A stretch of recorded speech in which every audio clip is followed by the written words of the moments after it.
to enable or disable mono audio in Android. So I'm using the Samsung Galaxy and it can be done on any other manufacturer's phone. So go to the settings first and then look for accessibility.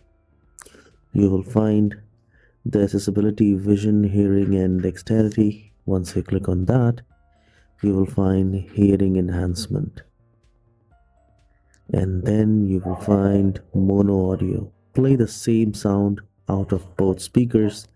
You can turn on, and you can also left right sound balance in the audio section.